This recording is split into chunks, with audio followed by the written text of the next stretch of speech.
Almost all countries in the world are in debt. The United States debt has now exceeded $38 trillion, the highest level in its history. The European Union's total debt is around $14 trillion. Japan, meanwhile, carries a debt burden of nearly $9 trillion. Moreover, even oil-rich countries like Saudi Arabia and export-driven economies like Germany and China have serious debts. This is precisely where the question arises: if everyone is in debt, to whom are these debts actually owed? This topic falls within the domain of a financial historian, standing at the intersection of money, power, and history. Because in this world, nothing is as simple as it seems at first glance. Debt is often thought of as just a heavy burden we carry on our backs, but in reality, it is one of the fundamental building blocks that form the skeleton of the modern world. The order we know today, wars, crises, sudden rises, and major collapses, all rise on this invisible skeleton of debt. If you trace the chain of creditors far enough back, you encounter an unsettling truth: the world is not actually indebted to anyone in particular. Ultimately, the world is indebted to itself. Of course, this does not mean that everyone benefits equally from this system. To understand how we arrived at a planet with a total debt exceeding $315 trillion, a debt burden nearly 3 times the size of the global economy, we need to go back to the beginning. Not the first credit card or digital money transfers. The concept of national debt was born not on Wall Street, but on the battlefields. In 1694, England was at war with France, and the country's gold reserves were running out. The king found a solution by knocking on the doors of merchants. The merchants lent money to the kingdom in exchange for regular interest payments guaranteed by future tax revenues. The Bank of England was established to manage this system, marking a crucial turning point in history. Now, the state could spend money it hadn't yet earned. In return, the lenders obtained something extremely valuable: the state's tradable, transferable promise. This is how government bonds were born. France adopted this model, Holland developed it, and the young United States used it to finance its independence and westward expansion. Over time, national debt ceased to be a sign of weakness and became a measure of confidence. Being able to borrow meant being able to govern.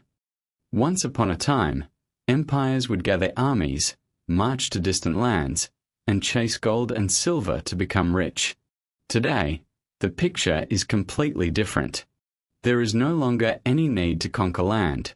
Issuing bonds is enough to earn interest. Balance sheets have replaced battlefields.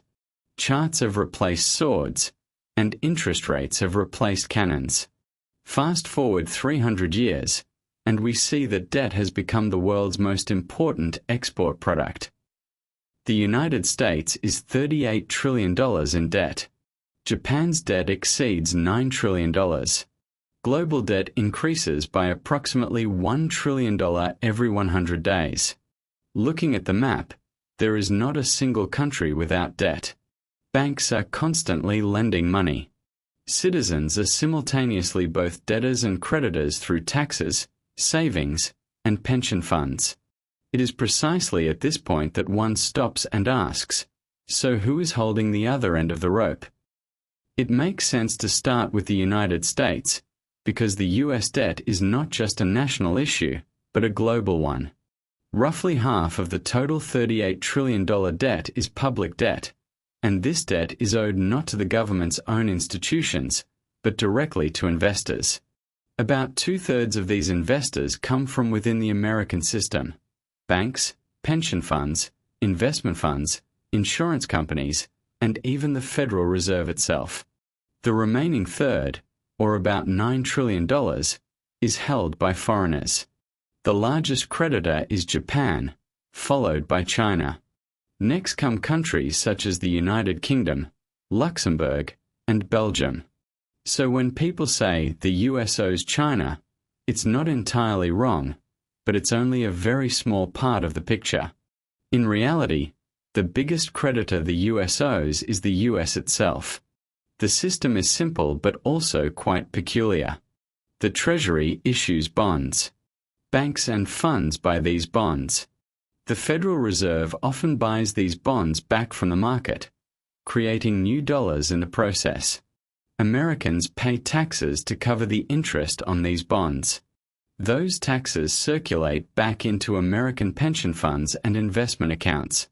It's like a mirror looking at itself. The debt is real, but the creditor also comes from within the same system. And this isn't unique to America.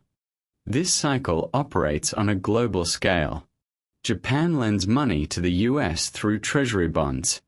The US provides support to Europe through the IMF. Europe extends credit to developing countries through the World Bank. Developing countries then take the foreign currency they earn and invest it back into Western bonds. Think of it as a hot potato game played on a planetary scale, but what's being passed around isn't potatoes, it's promises. Every country holds another country's debt securities. Every word is secured by another word. It's as if everyone has run out of chips at the table, but no one is leaving the game. Because if one person stands up, the table will collapse. But there is also a deeper, more powerful layer to this: the markets. Behind every government bond lies a vast corporate network. Hedge funds, pension funds, sovereign wealth funds, and central banks managing trillions of dollars. They are the real arbiters of credit. They decide which countries can borrow at low interest rates and which will have to pay a high price to survive. The moment they withdraw their confidence, currencies collapse, governments are shaken, and sometimes even fall. Sometimes an entire economy is rewritten overnight. Democracy decides who will govern at the ballot box. But markets decide who will survive. And the most powerful player in this system, even the high priest of the modern age in a sense, is central banks. Central banks don't just manage debt, they also create it. When the Federal Reserve or the European Central Bank buys a government bond, it creates new money in return. A liability on one balance sheet becomes an asset on another. Every dollar in circulation carries the trace of a debt somewhere else. There is no such thing as debt-free money. Every banknote, every digital balance carries an invisible debt label. This system has survived for decades thanks to one thing: trust. As long as investors believed governments would pay interest, even the failure to repay principal was not a problem. But we also saw what happened when trust vanished. When the debt crisis erupted in Greece in 2010, bondholders panicked and interest rates soared. A bailout came, but the price was heavy: austerity, unemployment, a lost generation.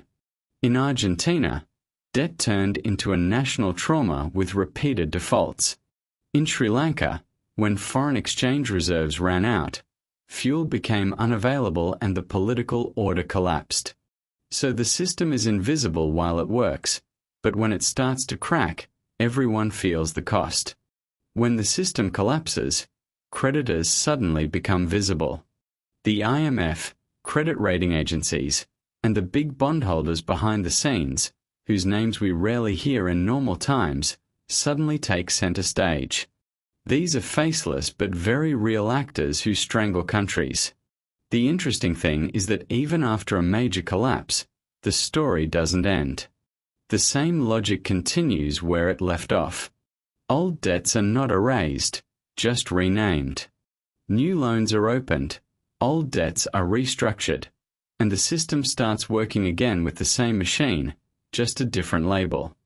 Because in the 21st century, government debt was not designed to be repaid.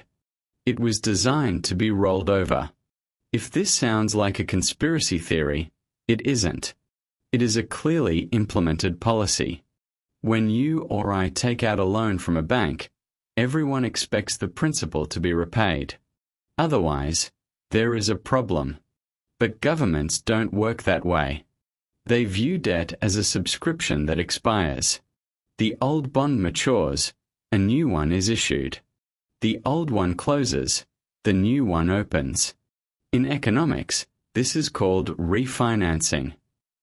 The real product is no longer the debt itself, but the continuity of interest. Interest has become a rent paid for stability. Today's global economy is dependent on this rent. Like a shark that will drown if it stops, it must keep swimming. The system is built on trust, not repayment. Few people believe the United States will ever fully repay its $38 trillion debt. That's not the plan anyway. The debt will be rolled over indefinitely. Japan is a good example of this. It has been rolling over its debt for decades. Its debt ratio exceeds 250% of GDP, but bond yields are still close to zero. This is because no one expects the money to come back.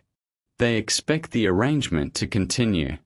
Government debt is not a burden for investors. On the contrary, it is one of the safest assets in the system. U.S. Treasury bonds are the cornerstone of global finance. Pension funds hold them. Banks use them as collateral. Central banks accept them as money. The irony is this: if governments actually tried to pay off their debts, the system would collapse. Imagine Washington announcing, "We are paying off our debt in full." Overnight, funds around the world would lose their most reliable asset. The dollar supply would shrink, deflation would begin, and the economy would grind to a halt. In other words, paying off the debt would destroy the very thing that keeps the system afloat. That's why governments increase debt regularly and rhythmically rather than reducing it. This is not carelessness. It is a necessity. Debt is like the heartbeat of capitalism. You feel this pulse in every pension fund, every mortgage contract, every financial graph. When politicians say we will balance the budget or we will eliminate the national debt, they're usually telling a story. The goal is not to eliminate debt. The goal is to make debt appear sustainable. It is to keep the system's faith in it alive. Because the moment trust is lost, the numbers cease to matter. Interest rates rise rapidly, the debt becomes unmanageable, and the structure built entirely on promises collapses. This is where the real secret of government debt lies. The plan was never to pay off the debt. The plan was to make the world believe we would pay it back. It's a closed loop of trust. And as long as that trust persists, the numbers can theoretically grow forever. But there is a detail that is often overlooked here. Trust and profit are not distributed equally. The phrase, "we owe it to ourselves," sounds comforting, but it only tells half the story. Interest payments do not go equally to all segments of society. They flow from the bottom up through taxes, wages, and consumption. They flow to the institutions, funds, and investors that hold the debt. So debt doesn't just circulate between countries. It circulates between classes. That's why as global debt increases, inequality also increases. The system rewards those who own debt and punishes those who pay it. If this story sounds familiar to you, the reason is simple. We already live under the same system in our households. It's just on a larger scale. Creditors are not the devil. Debtors are not innocent victims either. They are both parts of the same engine. The real question is, what happens when this engine runs out of fuel? When new debts can no longer honor old promises. That's when the question, who is lending, ceases to be theoretical and becomes personal. Because there is no single face at the top of this global structure to blame. Not China. Not Wall Street. Not the IMF.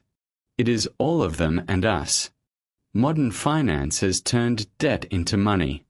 Governments borrow, banks multiply it, investors buy and sell, and citizens live dependent on this system. The line between debtor and creditor has almost disappeared. Debt once meant bondage. Today it means balance. But if that balance is disrupted, If trust is broken, that illusion shatters. And we remember what debt really is, a promise that cannot be kept forever. If this perspective has opened a new window for you, most of the answers lie in the past. It is impossible to understand today without looking at history.